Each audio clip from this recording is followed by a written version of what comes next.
Bab pertama. Saat itu jam 10 malam di gedung asrama pria di kampus universitas. 4 anak laki-laki sedang berbaring di tempat tidur asrama mereka sambil berbicara satu sama lain dan bersenang-senang. Tiba-tiba, pintu kamar asrama mereka terbuka dan seseorang bergegas masuk. "Hei teman-teman, ayo lihat ini. David Leslie melamar Sarah Jane. Ini disiarkan di akun sekolah di Groove," ucapnya sambil melambaikan telepon di tangannya. Segera, 3 dari 4 anak laki-laki yang sedang bersenang-senang bergegas menuju pendatang baru dan duduk di sekelilingnya, ingin tahu hasil lamaran tersebut. Adapun alasan keinginan mereka sangat sederhana. Sarah Jane secara luas diakui sebagai salah satu wanita tercantik di kampus. Meskipun dia tidak masuk 5 besar dalam daftar wanita cantik di kampus, dia masih masuk 10 besar. David Leslie, orang yang melamar Sarah Jane, dikenal luas di seluruh Universitas Kingston. Dia tinggi, tampan, dan yang terpenting sangat kaya. Dia berasal dari latar belakang kaya dan keluarganya. Keluarga Leslie memiliki dan mengelola berbagai bisnis. Sebagai bukti kekayaannya, mobil yang dikendarainya di kampus, Porsche Carrera GT, dikabarkan bernilai $2 juta. Itu menunjukkan seberapa besar kekayaan yang dimiliki keluarganya. Banyak siswa yang menggunakan Groove, platform streaming populer, saat mereka mengetahui berita tersebut. Ini bisa jadi merupakan kelahiran pasangan yang berkuasa, pria kaya dan tampan dengan seorang gadis cantik. Siapa yang mau melewatkan lamaran seperti itu? Namun, ketika para anggota asrama pria dengan penuh semangat menonton siaran langsung tersebut, seorang pria lain tetap berbaring di tempat tidurnya. Anggota asrama pria yang hadir semuanya berpakaian sopan. Meskipun mereka tidak terlalu kaya, sekilas terlihat jelas bahwa mereka kaya. Namun, laki-laki yang tetap di tempat tidurnya berpakaian berbeda dari mereka. Sekilas, orang dapat mengetahui bahwa dia sangat miskin, karena pakaiannya sangat di bawah standar dibandingkan dengan teman-teman asramanya. Laki-laki itu tidak lain adalah Darius Reed. Darius Reed adalah seorang pria berusia 20 tahun yang duduk di bangku kuliah tahun ketiga. Dia tinggi 191 cm dan sangat tampan. Namun, ketampanan dan tinggi badannya tertutupi oleh kemiskinannya. Dia dianggap petani di universitas karena kemiskinannya. Sebagai seseorang yang tidak tahu siapa orang tuanya dan tumbuh di panti asuhan, Darius sejak awal memang miskin. Dia telah bekerja sangat keras ketika dia mencapai usia 18 tahun dan masa tinggalnya di panti asuhan telah berakhir. Dia mengarahkan perhatiannya pada Universitas Kingston, universitas terkemuka di negaranya. Karena dia sangat pintar, dia mampu lulus ujian masuk dan masuk universitas. Ia bahkan diberi pilihan studi pertamanya, manajemen bisnis. Karena dialah yang mensponsori dirinya sendiri, dia mempunyai sedikit waktu untuk dirinya sendiri dan selalu melakukan banyak pekerjaan paruh waktu untuk memenuhi kebutuhan hidupnya. Di salah satu pekerjaan paruh waktunya dia bertemu Sarah Jane, salah satu gadis cantik di kampus. Dia langsung jatuh cinta saat melihatnya dan mulai merayunya, mengabaikan tujuan awalnya untuk menjadi terkenal sebelum menjalin hubungan. Dia telah merayunya selama 6 bulan sebelum akhirnya dia setuju untuk menjalin hubungan dengannya. Dia membuat syarat untuk tidak pernah membuat hubungan mereka terbuka dan membuatnya bersumpah untuk merahasiakannya. Dia meyakinkannya untuk melakukan itu karena dia ingin menjaga hubungan mereka dari pengintaian. Namun, hubungan mereka belum genap sebulan sebelum situasi ini terjadi. Darius awalnya skeptis ketika mendengar nama Sarah Jane, tapi mengabaikannya. Sekalipun pria terkaya di kampus melamarnya, dia yakin Sarah akan menolaknya. Bagaimanapun, hubungan mereka tidak didasarkan pada kekayaan materi melainkan cinta sejati. Namun, dia tetap mengeluarkan ponselnya dan masuk ke akunnya di Groove. Dia ingin melihat sendiri bagaimana usulan itu akan terwujud. Streaming mulai diputar dan video diputar. Itu menunjukkan latar belakang yang sangat mewah, dengan Sarah dan Charles makan di sana. Darius memeriksa komentar di siaran langsung dan terkejut dengan apa yang dilihatnya. Wah, bukankah itu Sky Golden Hotel? Satu-satunya hotel bintang 7 di seluruh distrik Mayflower? Ya, benar. Kudengar sekali makan di sana berharga setidaknya $10.000. Wah, mahal sekali. Sarah pasti beruntung ya. Apa menurutmu dia akan menolak lamaran itu? Apa? Tentu saja tidak. Kalau tidak, di mana lagi dia bisa menemukan pria sekaya dan setampan David di kampus ini? Kamu benar. Dia pasti akan menerima lamaran itu. Saat Darius membaca komentar di aliran tersebut, jantungnya mulai berdetak kencang. Dia tidak pernah tahu kalau ada tempat semahal itu. Bagaimana bisa satu kali makan berharga setidaknya $10.000? Itu sungguh konyol. Selama bertahun-tahun bekerja paruh waktu, dia tidak pernah menghasilkan $1.000 dengan jumlah bicara kurang dari 10 kali lipatnya. Darius merasakan kepercayaannya pada Sarah mulai goyah setelah membaca komentar tersebut. Dia telah mengajak Sarah makan beberapa kali, dan dia tidak pernah menghabiskan hingga $50 untuk sekali makan. Meski tidak pernah mengeluh, Darius merasa dibandingkan dengan apa yang ia terima sekarang, ia tidak ada gunanya lagi. Streaming tersebut berlangsung selama beberapa jam lagi, dan termasuk adegan di mana mereka berdua makan makanan mewah, minum minuman mewah, dan bahkan membicarakan hal-hal sepele bersama. Akhirnya saat yang mereka tunggu-tunggu pun tiba, dan David meminta Sarah menjadi pacarnya. Semua orang, termasuk Darius, merasakan jantungnya berdebar kencang. Dari aliran sungai yang ia tonton, Darius sudah merasakan Sarah lolos dari genggamannya. Namun tetap optimistis ia akan menolak David. Namun, semuanya sia-sia. Sarah setuju untuk menjadi pacarnya. Darius merasakan hatinya teriris ketika mereka berdua saling berciuman dalam siaran langsung. Termasuk 6 bulan dia merayunya, hanya ada sedikit kontak fisik di antara mereka berdua. Namun, belum 1 menit pun berlalu setelah dia setuju dan dia sudah berbagi ciuman dengannya. Darius merasakan air mata keluar dari matanya, tetapi teman-teman asramanya tidak menyadarinya karena mereka terlalu fokus pada siaran langsung. Beberapa detik kemudian, Darius menyeka matanya dan berhenti menangis. Dia meninggalkan asrama dan mulai berjalan menuju Sky Golden Hotel. Dia akan bertanya pada Sarah mengapa dia setuju untuk berkencan dengan orang lain saat mereka masih menjalin hubungan. Hati Darius dipenuhi rasa sakit saat dia berjalan menuju Sky Golden Hotel. Dia tidak percaya seseorang yang dia cintai dan sepenuh hati bisa mengkhianatinya seperti ini. Dia mencintai Sarah dengan sepenuh hatinya, dan menurutnya Sarah juga mencintainya. Dia perlu mencari tahu apa yang salah dengan hubungan mereka. Setelah berjalan selama 30 menit, Darius akhirnya sampai di Sky Golden Hotel. Sebagai hotel bintang 7, bangunannya pun sangat mewah dan megah. Segala sesuatu di dalamnya menunjukkan kekayaan dan Darius mendapati dirinya terintimidasi oleh kemewahan bangunan itu. Ia masih mengagumi bangunan itu saat melihat Sarah dan David berjalan keluar dari gedung mewah itu. Darius merasakan jantungnya berdebar kencang saat melihat David merangkul bahu Sarah. Dia sangat marah pada David dan ingin meninju wajahnya. Namun dia mengendalikan dirinya sendiri.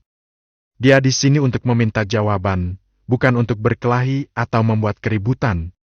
Darius menghela nafas panjang sebelum berjalan menuju tempat mereka berdua berdiri sambil tertawa dan tersenyum satu sama lain. Darius tidak ingat kapan terakhir kali Sarah tersenyum seperti itu saat mereka sedang menjalin hubungan. Saat itu belum jelas, namun kini ia melihat tanda-tanda jelas bahwa Sarah tidak pernah bahagia dengan hubungan mereka. Namun dia tetap maju. Dia perlu mendengar penjelasan dari Sarah sendiri.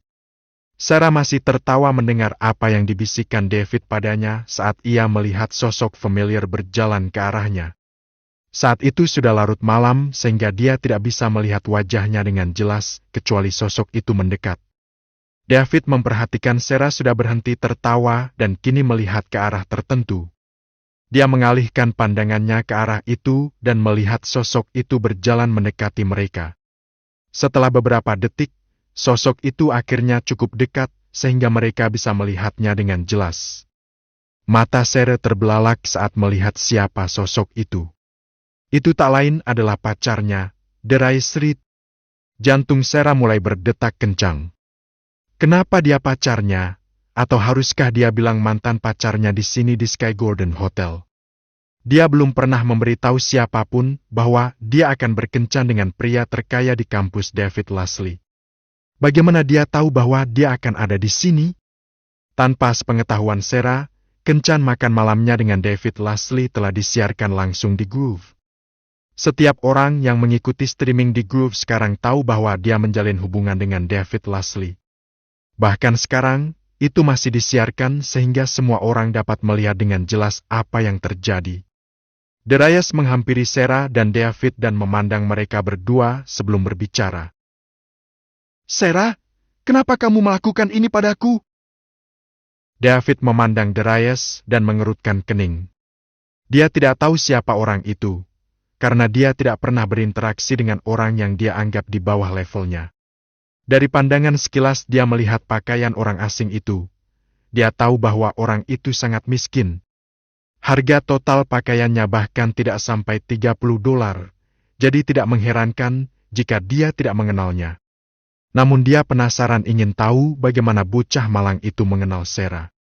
Dari cara dia berbicara dengan Sarah, terlihat jelas bahwa dia agak dekat dengannya. Sayang, apakah kamu kenal pria ini? David bertanya, mengencangkan cengkeramannya di bahu wanita itu untuk menunjukkan sikap posesif. Darius menyadari hal ini dan merasakan matanya menjadi merah karena marah, namun tetap tidak bergerak. Dia hanya datang ke sini untuk mendengar penjelasan Sarah. Sarah sangat malu ketika Darius menanyakan pertanyaan itu padanya. Dia melihat pakaiannya dan bahkan merasa lebih malu. Orang ini sungguh tidak malu datang ke hotel bintang 7 dengan pakaian seperti itu. Terlebih lagi, dia bahkan berusaha membeberkan hubungan mereka satu sama lain kepada David. Sarah bertemu Darius ketika dia sedang bekerja di salah satu pekerjaan paruh waktunya. Dia jatuh cinta padanya karena ketampanan dan karakter jujurnya. Namun, ada satu kelemahan fatal yang dimilikinya. Dia sangat miskin. Sarah tidak ingin berkencan dengannya, karena dia hampir tidak mampu mengurus dirinya sendiri, namun Darius gigih. Dia terus mengganggunya untuk menjalin hubungan dan setelah 6 bulan, dia tidak tahan lagi. Dia setuju untuk menjalin hubungan dengannya dengan syarat dia merahasiakannya. Sebagai salah satu wanita tercantik di kampus, dia tidak bisa membiarkan hubungannya dengan petani seperti Darius diketahui publik. Kalau tidak, itu akan menjadi noda besar pada reputasinya. Dalam satu malam, David telah menghabiskan lebih dari $25.000 untuknya. Darius tidak akan pernah bisa melakukan hal seperti itu untuknya. Dia hampir tidak bisa makan sendiri, jadi bagaimana dia bisa memenuhi kebutuhannya?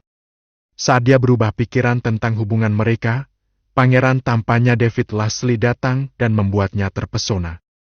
Dia akan putus dengan Darius secara diam-diam setelah kencannya dengan David berakhir, tapi Darius telah menemukan jalannya ke sini. Dia menghela nafas.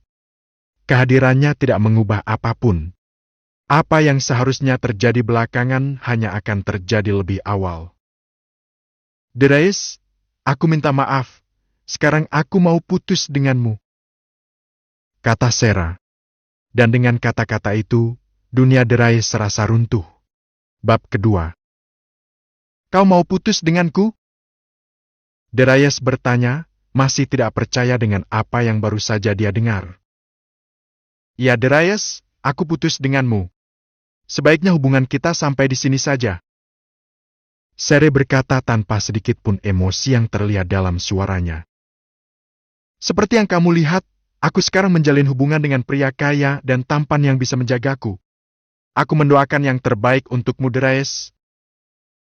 Sarah berkata dengan nada tegas. Dia telah sepenuhnya memutuskan hubungan apapun yang mereka bagi satu sama lain dan memperjelas pendiriannya. Tanpa sepengetahuan Darius dan Sarah, streaming tersebut masih disiarkan, jadi episode kecil ini diketahui oleh seluruh siswa yang menonton streaming tersebut. Bagian komentar meledak. Apa maksudnya ini? Putus? Apakah ini berarti Sarah pernah menjalin hubungan dengan seseorang sebelumnya? Aku ragu. Lihat pakaian orangnya. Aku yakin harganya bahkan tidak sampai $30. Bagaimana orang seperti itu bisa menjalin hubungan dengan Sarah Jane? Kamu benar. Tunggu, bukankah itu Darius Reed? Darius Reed? Siapa itu? Kamu kenal dia? Tentu saja. Wah, aku tidak pernah tahu kalau dia orang seperti ini.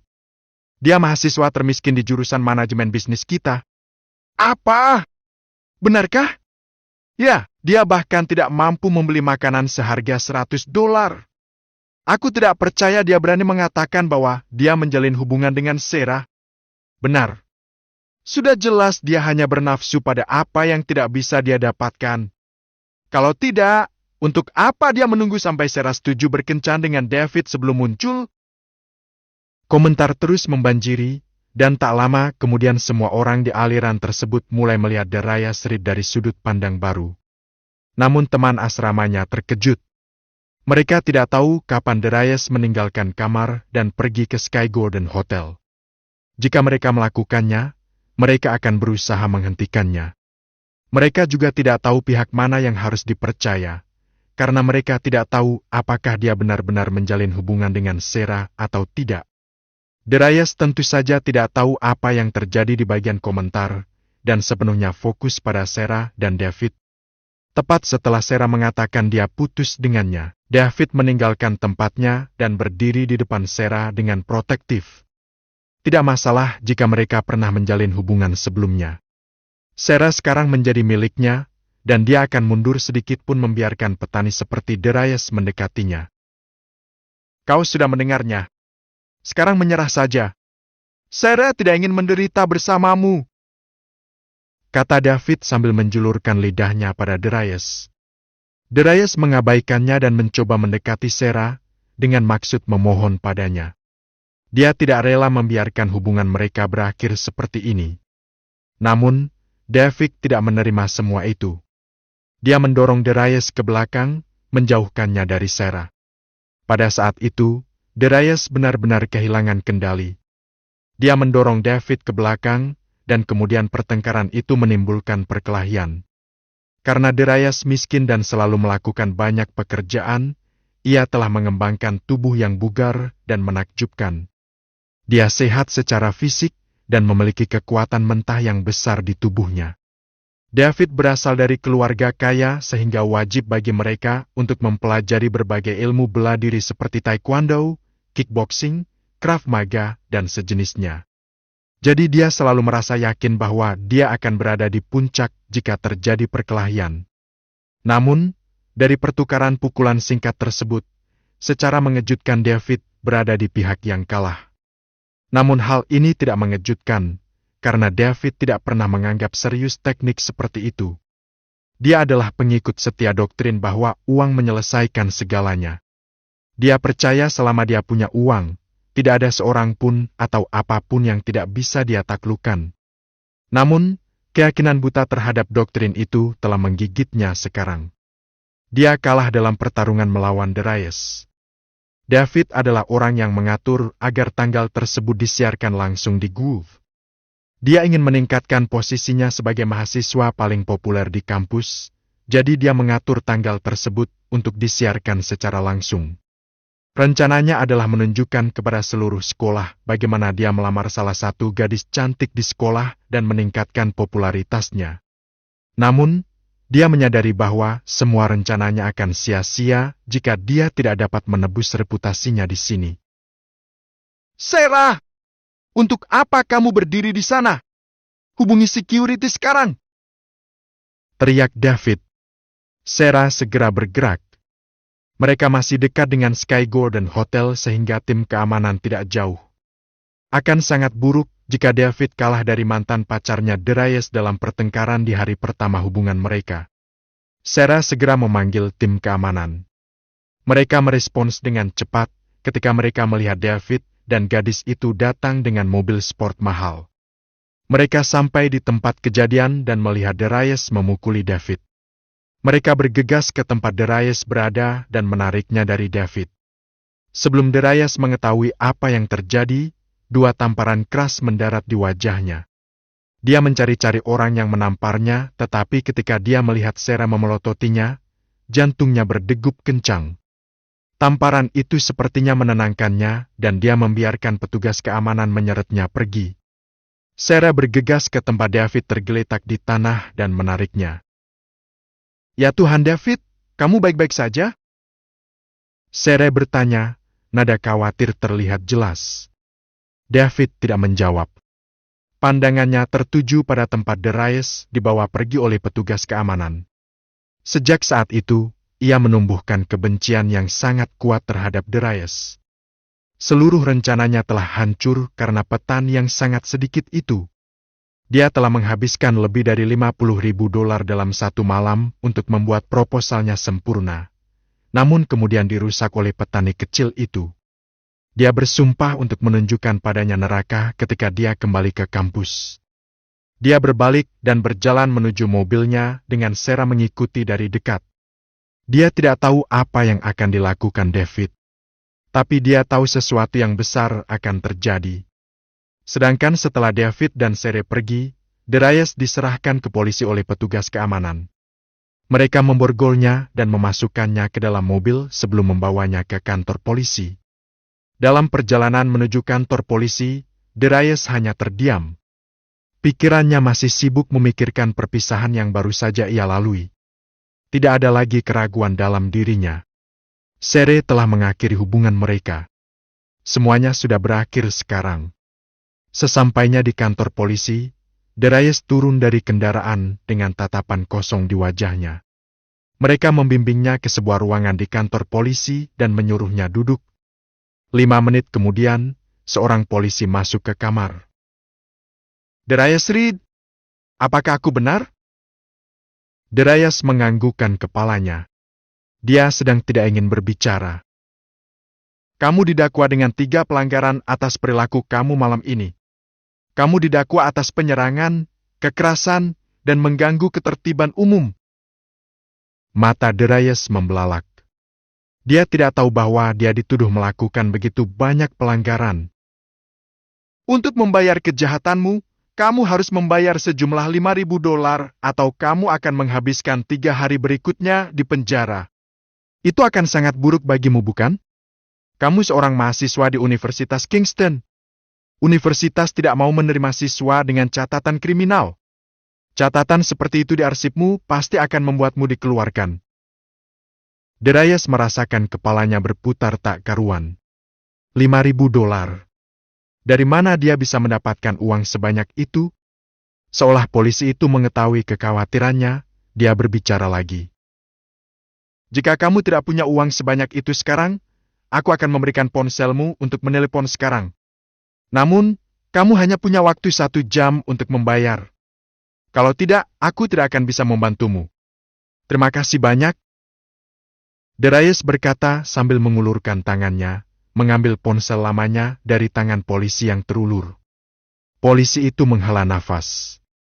Sekilas dia bisa tahu bahwa pelakunya sangat miskin dan tidak mungkin dia bisa mendapatkan uang sebanyak itu atas kemauannya sendiri. Dia sangat berharap ada orang yang mampu membayar denda. Kalau tidak, pria di depannya harus menghabiskan 3 hari di balik jeruji besi. Darius merasakan jantungnya berdebar kencang saat dia memeriksa daftar kontak di ponselnya.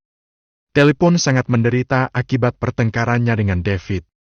Layarnya retak di banyak tempat, dan visibilitas layar ponsel berkurang drastis. Saat Darius menelusuri daftar di ponselnya, dia tertawa pahit. Dia bahkan tidak memiliki hingga 30 kontak yang terdaftar di teleponnya. Namun hal itu sudah diduga, karena Darius selalu bekerja paruh waktu. Oleh karena itu, dia tidak punya waktu untuk pertemuan sekolah, acara-acara, penggalangan dana dan sejenisnya. Akhirnya dia memutuskan untuk menelepon teman asramanya. Meski tidak sekaya David, Darius yakin mereka mampu membayar sejumlah uang tersebut. Dia memutar nomor tersebut dan meletakkan telepon di telinganya. Pada dering ketiga, orang tersebut mengangkat teleponnya. "Halo Darius. Darius, apakah itu kamu?" "Ya, Rat. Ini aku." Jawab Darius. Rat menghela nafas lega. Mereka telah menonton keseluruhan siaran langsung dan menemukan kebenarannya. Sarah dan Darius sebenarnya pernah menjalin hubungan sebelumnya. Mereka telah bersiap untuk membawa Darius kembali ke asrama ketika mereka mengetahui kebenarannya, tetapi aliran siaran langsung terputus ketika staf keamanan menarik Darius dari David. Setelah itu mereka tidak tahu kemana Darius pergi, sehingga membuat mereka bingung. Mereka sangat senang mendengar kabar Darius, hingga mereka mendengar bahwa dia sebenarnya ada di kantor polisi dan tidak akan dibebaskan tanpa membayar sejumlah $5.000. Mereka semua tahu bahwa Darius tidak mungkin mampu membayar jumlah sebesar itu. Rat berjanji akan tiba di sana 20 menit sebelum memutuskan sambungan telepon. Dia melihat saldo akunnya dan melihat bahwa dia hanya memiliki sisa $2.100. Itu adalah sisa uang dari tunjangan bulanannya. Dia menghela nafas dan menoleh ke teman asramanya. Setelah mengumpulkan semua uang yang mereka miliki, mereka akhirnya mendapatkan jumlah jaminan yang diperlukan. Mereka segera meninggalkan asrama dan memanggil taksi ke kantor polisi. Setelah memberi salam kepada polisi yang ditempatkan di pintu masuk, mereka berjalan menuju ruangan tempat Darius ditahan. Mereka melakukan pembayaran yang diperlukan dan berterima kasih kepada polisi tersebut atas kebaikannya sebelum membawa Darius keluar dari kantor. Ketika mereka sampai di luar stasiun, Rat adalah orang pertama yang memecah keheningan. "Apa yang kamu pikirkan, Darius? Bagaimana kamu bisa pergi dan bertarung dengan mahasiswa terkaya di kampus? Apakah kamu ingin mati?" Rat berteriak, sangat gelisah. "Ya Darius, jika kamu ingin melawannya, maka kamu seharusnya memberitahu kami apa yang terjadi. Kami akan membantumu." Teman asramanya yang lain, tambah Marcus. Darius memandang teman-teman asramanya dan merasakan jantungnya menghangat. Ia sangat bersyukur meskipun dalam kemiskinan ia bisa mendapatkan teman-teman yang baik dan dapat dipercaya seperti mereka.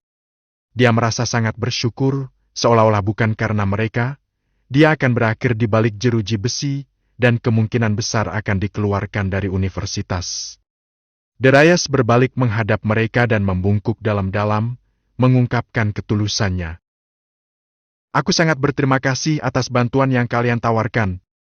Aku tahu aku tidak bisa berbuat banyak untuk membalasnya sekarang, tapi di masa depan, aku pasti akan membalas budi ini 10 kali lipat. Jangan khawatir, Darius," kata Rat. Rat senang Darius berterima kasih kepada mereka, tapi dia tidak ingin Darius membebani dirinya sendiri. Untung saja mereka bisa mengumpulkan jumlah yang dibutuhkan dan membawanya keluar. Ketulusannya adalah yang mereka butuhkan. Darius berdiri setelah dibujuk oleh ketiga teman asramanya. Dia berjalan bersama mereka sebentar sebelum berbicara lagi. "Maaf teman-teman, tapi aku ingin sendirian untuk beberapa waktu." Tanpa menunggu jawaban mereka, Darius mulai meninggalkan temannya. Rat hendak berbicara tetapi Greg, teman asrama ketiga menahannya. "Biarkan saja dia, Rat. Kita tidak bisa membantunya dalam segala hal. Dia harus melalui ini sendirian," kata Greg. Rat sepertinya ingin berdebat, tapi dia urungkan. Dia tahu jauh di lubuk hatinya bahwa Greg benar. Dia menghela nafas. Ia berharap Darius mampu mengatasi rintangan tersebut sendirian. Ketiganya mengawasi Darius sampai dia tidak lagi terlihat dalam pandangan mereka. Tapi kemana Darius akan pergi?